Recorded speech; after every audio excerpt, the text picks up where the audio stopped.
Gaza में Hamas लड़ाके Israeli फौज पर काले बादलों की तरह मंडरा रहे हैं। गाजा के हर डगर पर इजरायली बल फूंक फूंक के कदम रख रहे हैं। उनके चेहरों पर हर वक्त, हर चौराहे और हर मोड़ पर मौत का खौफ दिख रहा है। हमास लड़ाकों के आग उगलते हथियारों से इजरायली बलों का गाजा ऑपरेशन टेढ़ी खीर बन गया है। गोलियों की तड़तड़ाहट, बारूद की गूंज और मिसाइल हमलों से गाजा तबाह हो गया है, जहां से लड़ाके अब इजरायली बलों का चुन चुन कर शिकार कर रहे हैं। एक बार फिर फिलिस्तीनी प्रतिरोध ने 17 अक्टूबर 2024 को गाजा में इजरायली सेना पर हमला किया। हमास की अल कसम ब्रिगेड ने दक्षिणी पड़ोस ताल अल हवा में 2 इजरायली सैन्य वाहनों में 2 IED ब्लास्ट किए। भीषण विस्फोट के बाद ब्रिगेड ने साइट पर मौजूद इजरायली सैनिकों को ऑटोमेटिक हथियारों से घेरा।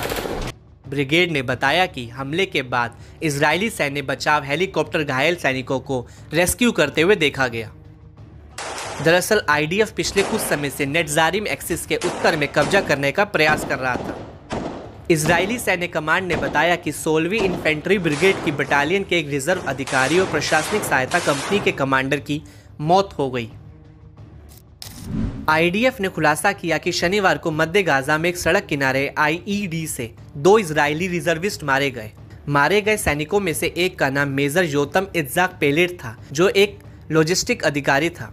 वहीं दूसरा सैनिक मेजर योसेफ बेन शोम था, जो एक ट्रक ड्राइवर था। दोनों ने जेरूसलम ब्रिगेड की 8119वीं बटालियन में काम किया था। पेलेट गाजा के दक्षिणी जिटोन पड़ोस में सैनिकों को उपकरण की सप्लाई करने के लिए काफिले की कमान संभाल रहा था, जबकि बेन शोम ड्राइवरों में से एक था।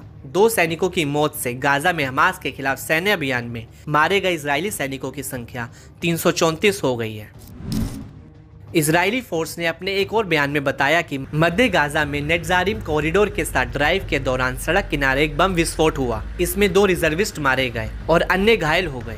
IDF की प्रारंभिक जांच और आतंकी समूह के एक बयान के अनुसार बम लगाने वाले हमास लड़ाकों ने भागने से पहले काफिले में सैनिकों पर गोलियां भी चलाई थी। इस बीच इजरायली सेना ने मध्य गाजा के मगाची इलाके में फिलिस्तीनियों को खाली करने और इजराइल की ओर से नामित मानवी इलाके में जाने का आह्वान किया। इजरायली सेना ने कहा कि हाल के रॉकेट हमलों के बाद सेना इलाके में हमास के खिलाफ जबरन कार्रवाई करेगी। IDF ने पहले इस साल की शुरुआत में मगाची में जमीनी बलों के साथ काम किया था। पिछले दिनों गाजा में ऑपरेशन में दर्जनों बंदूकधारी मारे गए, क्योंकि इजरायली बलों ने खान यूनिस में अपने ऑपरेशन का दायरा बढ़ाया है। इजरायली वायुसेना के लड़ाकू विमानों और ड्रोनों ने गाजा में 40 से ज़्यादा ठिकानों पर हमला किया। इसमें हमास की ओर से इस्तेमाल की जाने वाली इमारतें, हथियार डिपो और एक लॉन्चर शामिल था। ऐसा दावा है कि इजराइल के हालिया दावे पर भड़के प्रतिरोध ने भी अपने हमलों को तेज कर दिया है। इस कड़ी में फिलिस्तीनी इस्लामिक जिहाद के अल कुदस ब्रिगेड ने शनिवार को गाजा लिफाफा में रीम सैन्य स्थल पर रॉकेट हमला किया।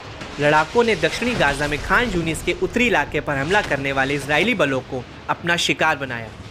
साथ ही पूर्वी गाजा में पहले से लगाए गए उच्च विस्फोटक IED से अल जायतून पड़ोस में एक इजरायली सैन्य वाहन को ब्लास्ट से उड़ा दिया। बताया जाता है कि कई अन्य फिलिस्तीनी प्रतिरोध गुटों ने भी गाजा में इजरायली सैन्य पर मोर्टार और रॉकेट हमले शुरू किए। Popular front for the liberation of फिलिस्तीन के अबू अली मुस्तफ़ा ब्रिगेड ने रफा के पश्चिम में ताल जोरेम में इजरायली बलों के ठिकानों पर बड़े कैलिबर मोर्टार गोले दागे। वहीं अल मुजाहिदीन ब्रिगेड ने हसीब रॉकेटों से नेटजारिम एक्सिस में इजरायली सेनाओं पर भीषण गोलीबारी की। बिस्मिल्लाह, अल्लाहु अकबर। अल अक्सा शहीद ब्रिगेड ने 107 mm रॉकेट और मोटार गोले के साथ कमांड और कंट्रोल सेंटर पर हमला किया। अल नासिर सलाह अल दीन ब्रिगेड ने भी 107 mm रॉकेट के साथ कब्जे वाले बलों पर गोलाबारी की। अल्लाहु अकबर।